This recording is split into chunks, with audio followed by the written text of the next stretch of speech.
in the party, flyer than everybody. We show up in the party, flyer than everybody. We show up in the party, flyer than everybody. What's going on, everybody? It's your boy Carbon, and today I'm feeling like crap, man, but I'm still bringing you this video. I'm bringing you, the video about the patch notes for 1.16 on Black Ops 4. That includes bare bones, weapon updates, and much, much more. All right. So Treyarch has released the latest patch note for Black Ops 4, and the update version 1.16 is 11.8 gigabytes on the PlayStation 4. And you guys know, but the download usually takes pretty easy. It's the copying of the files that takes forever. And it's a whopping 12 gigabytes on Xbox One. So this update ends the Shamrock and Awe event in Black Ops 4 on PlayStation 4 and brings support for the new Ancient Evil Zombies map, new multiplayer, and Blackout updates, and a bunch more. So as you guys know, the Shamrock and Awe is done. There are no more pots of paint cans. There are no more leprechauns to get stuff out of. That stuff is no more on PlayStation. But here's the full breakdown of what's new and updates directly from Treyarch. So this is a quote from them, and it says, Operation Grand Heist new 1.16 update delivers the latest chapter in Zombies Chaos story with Ancient Evil, the debut of Barebones in multiplayer, Outriders Sparrow and Zero's EMP Disruptor and Blackout, new weapon tunings across all modes, and much more. So let's talk about the first one, and that is going to be Blackout, because that's what you guys are here for, that's what I'm here for. That's basically the whole fun of it. So besides the Sparrow and the EMP Disruptor that's been added, they've also added an escalating collapse damage added to the counter out healing others in final circle. So basically what that means is that the stronger is going to be, or the circle is going to be much stronger the longer you are in it. So those people who like to put on the perks such as, medic for their teammates or consumer to put on their meds and anything that can help them heal in the storm and survive in the storm to be a play, you know what I mean? To be a good strategy to stay out in the circle and then kill somebody, people that were within the circle. Well, they're fixing that, all right? You're no longer going to be able to do that. Somebody actually did this to Von der Haar in-game, and that's when he realized it was an issue, along with a whole bunch of other Reddit users. But the next thing they added was a co-pilot support for the Little Bird and the cargo truck. So the passenger seat in both the cargo truck and the helicopter, people are going to be able to sit within those now. They are just calling it a co-pilot. They also reduced glare in the Blackout map when looking toward the sun. Because, when the sunset first came out, everybody was complaining that it was too bright. So my rebuttal was just, use it to your advantage. Always try to be on the side of the sun. But you can't always predict that. You really can't. You can't always strategize about stuff like that. And then the last thing is called the Homewrecker melee weapon, which is now available in the contraband stashes for PlayStation 4. There's also been the added new sledgehammer, which is I've seen it, but I have yet to had a chance to use it. But it's supposed to work just like every other melee weapon. It's really no different than the other melees. One hit kill. It's not more powerful than the others. It's not less powerful than the others. Let's talk about multiplayer, all right? This is the next big update. So they added the Bare Bones game mode, which is now live in Core and Hardcore on PlayStation 4 for Team Deathmatch and Domination. So that's going to be taking away specialist weapons, equipment. Even when you get a grenade, you'll get one at the beginning of each life. It does not heal. I'm excited for this one. There is also no acoustic sensors. There's no stem shots. It is World War II it's Black Ops 2 within Black Ops 4, man. And it is gonna be fun. Oh, man. They also added Ricochet friendly fire rules to all hardcore modes. So in case you guys don't know what Ricochet friendly fire is, basically when you shoot at a teammate in the beginning of the game, any damage you shoot at that teammate will be reflected back onto you for the beginning of the map. Now, for those of you that are getting accidentally kicked in those hardcore modes for accidentally killing your teammates, whether it's through score streaks or just, flying nades, they have added to the point to where once you kill 3 of your own teammates, you are not kicked from the game. Basically, after the 3 kills of your teammates, any other damage you ensue on your teammates will be projected back onto you. So you may not get kicked, but, it is a little bit of a punishment for those who like to go out of their way to kill their teammates. Now also, XP rewards increased for several medal events. They went through some of the rewards and they saw that some of the XP rewards were just absolutely too high and ridiculous, so they went ahead and fixed that. They also increased score for collecting an enemy dog tag and kill confirmed to 100. So those of you who like that kill confirmed, maybe it's going to last a little bit longer before you go get those tags. More tags means more XP, which means faster ranking. Go get it. They also have some gameplay improvements for various specialists, care package, and tactical mass, just, you know, small tweaks and whatnot. But let's also talk about the World League. They added ranks 21 through 30.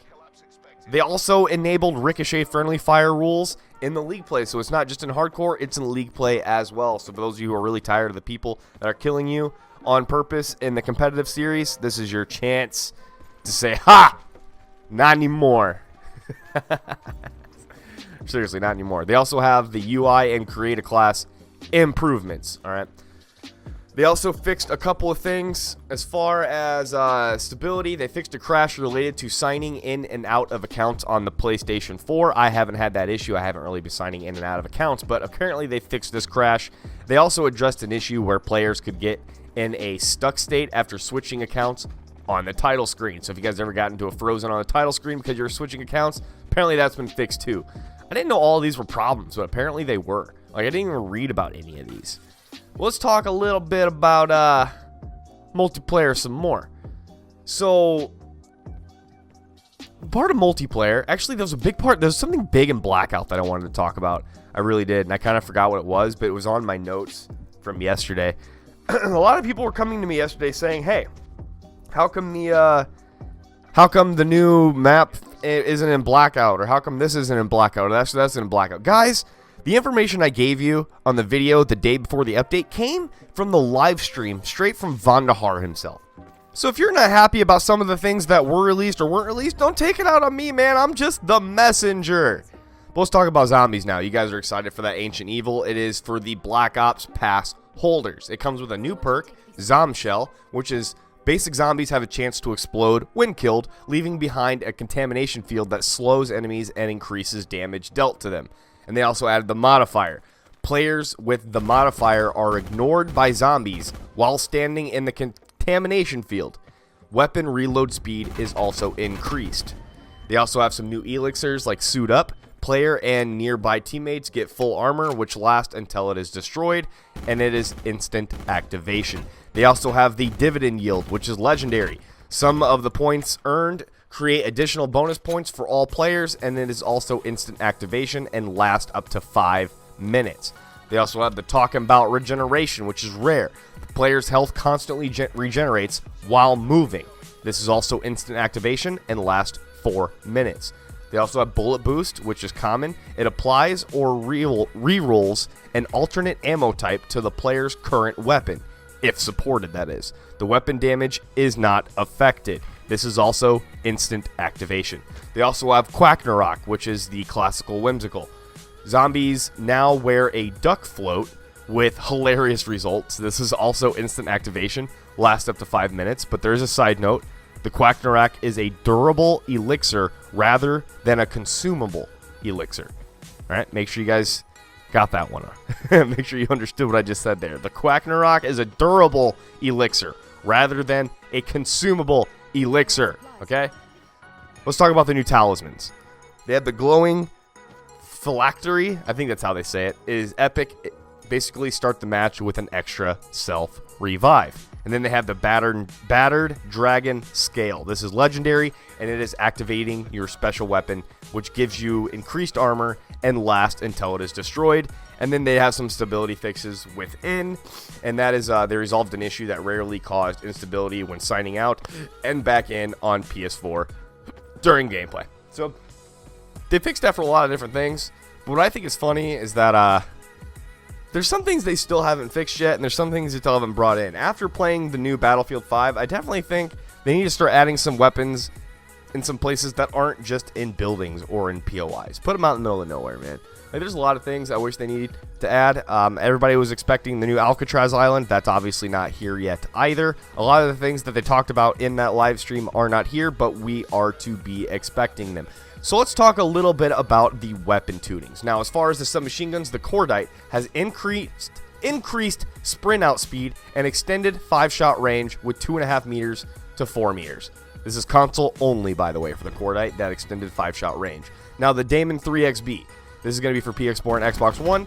That is the extended 6-shot range from 8 meters to 11.5 meters. The MX-9 increased 80 outspeed and increased sprint outspeed. The Spitfire has extended 6-shot range from 7 meters to 7.5 meters. That's for console only.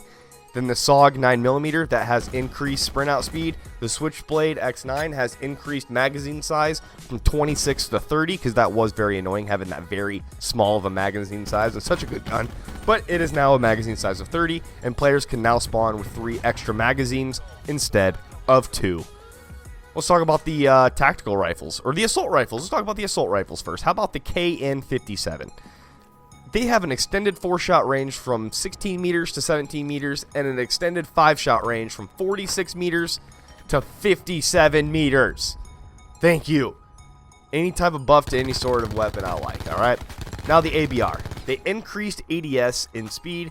The ammo was increased from 30 to 36, and the extended 4-shot range from 32 meters to 38 meters, so that the ABR got all around a huge buff. Now, as far as the sniper rifles, the Paladin has an increased magazine from 5 to 6, but it does have a reduced reload speed. So those of you who are complaining about not having the extended mag on the Paladin, for multiplayer, you guys now have 6 shots instead of 5. You still get the extended mag within Blackout, though. The SDM, it has an increased rate of fire. So for those of you SDM, hoarders, as rare as I see them now, that's got a buff, so it'll be firing a heck of a lot faster. And as far as the pistols, overall, they got a giant buff, but let's get a little more detailed. The RK7 Garrison increased the damage and now takes 1 less bullet to kill at all ranges. Awesome! Now the Mozu has an extended 3-shot range from 19 meters to 24 meters, extended 4-shot range from 25 meters to 32 meters, and the extended 5-shot range from 32 meters to 38 meters. And as far as the Strife, all they did was increase the fire rate. Now, XP. They increased XP earned for all score streak kills to 100 XP. Alright? They increased XP awards killing with the K9 unit to 100 XP. They increased XP awarded for the Ice Pick shutdown to 100 XP. They increased XP awarded for destroying an RCXD to 100 XP. They increased the XP award for killing a SWAT team unit to 250 XP. And they increased XP for the forward position medal to 250 XP. Now they've also fix some things within multiplayer. Let's talk a little bit about that. We all like bug fixes. So for kill confirmed, they increase score from, it's normal to up to 100 now. But for search and destroy, my favorite game mode within multiplayer, they addressed an issue where spectating in search and destroy could cause team colors to display incorrectly on the scoreboard. You need those correct colors. You need to give the right information to your teammates, man. And as far as Heist, they addressed an issue where the end of the round pips could be in the wrong team. So the end of the round pips could have been on the wrong team. They fixed it. I never saw it as an issue. I don't really play Heist, but I'm glad they fixed it nonetheless. Let's talk about Specialist. For Nomad, they added pathing and spawning improvements for Nomad's K9 unit. And the K9 unit now properly takes damage from razor wire. Now let's talk about Outrider. Players hit by a fully charged Sparrow shot will now properly hear the impact sound of the bolt. Alright? You'll now be able to hear that sound, that ba-boom! Alright, next fix here is perks. Tactical Mask. Players with Tactical Mask who have been down by an enemy Tempest no longer chained to teammates after the Tempest status effects wears off. For score streaks, the care package, they address an issue where being killed while claiming a care package could cause issues with controllable score streaks, and they address an issue where the care packages would not drop from the helicopter if a player called it in along the water in Madagascar. Now for custom games, they address an issue where the bonus map tab would not be appearing in offline local games and fixed a crash in custom games related to turning the specialist draft off. Whew, that's a lot of stuff going on, man. Now as far as weapon tuning for Blackout, most of the tuning from multiplayer got switched over. The Cordite had the increased sprint speed out. The MX-9 had the ADS, increased ADS and the increased sprint out speed. SOG had the increased sprint out speed. Switchblade had the increased magazine size for 26 to 30. The increased rate of fire for the SDM, the increased damage for the Garrison, and the increased rate of fire for the Strife. Now, as far as they map, they did reduce the glare intensity, which we talked about. So hopefully it's not as bad. And Outriders Sparrow can only be found in supply stashes as well. For those of you saying you can't find the Sparrow, it is in supply stashes, just like the grenade launcher and all the other fun weapons. Okay. Whoo! Woo! For vehicles, they also made improvements to muscle car collision to fix instances where a muscle car driver was unable to kill enemies. I didn't even know that was an issue. I really didn't. For customization, they addressed an issue with various camos not appearing properly on the MX-9 Tactical. Who cares? No one uses the MX-9. For stability, they fixed a rare crash that would occur when swapping and equipping an item. I still haven't had that one either. And then for some miscellaneous fixes, what we're going to end the video with here is that they re-enabled the ability to hold the use button continuously to use multiple armor plates and activate perks when needing to release the input. Now, I did notice this was a big problem in Blackout. If you wanted to repair armor and you held square or whatever button it is for you, after it's done repairing, you would have to lift your button off square and press it again for the next pip of armor. But now you can just hold square and it'll continuously do it, and that'll also go through perks as well. They also removed blur from the victory screen, because you need that clarity for that, those wins. You really want to see everything.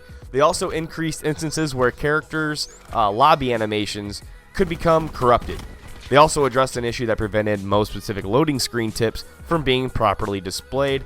And they also addressed an issue where users could find Seraph's Annihilator inside of a supply stash. Guys, that's about all I'm going to talk about today. Like I said, there's a lot of stuff that they fixed, and I can't get into everything, man. They really can't. Like, one of the things is flinch. They reduced the maximum amount of flinch a player can exhibit while not aiming down sights.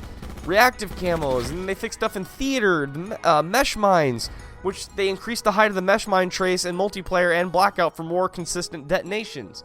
The paint shop, the UI.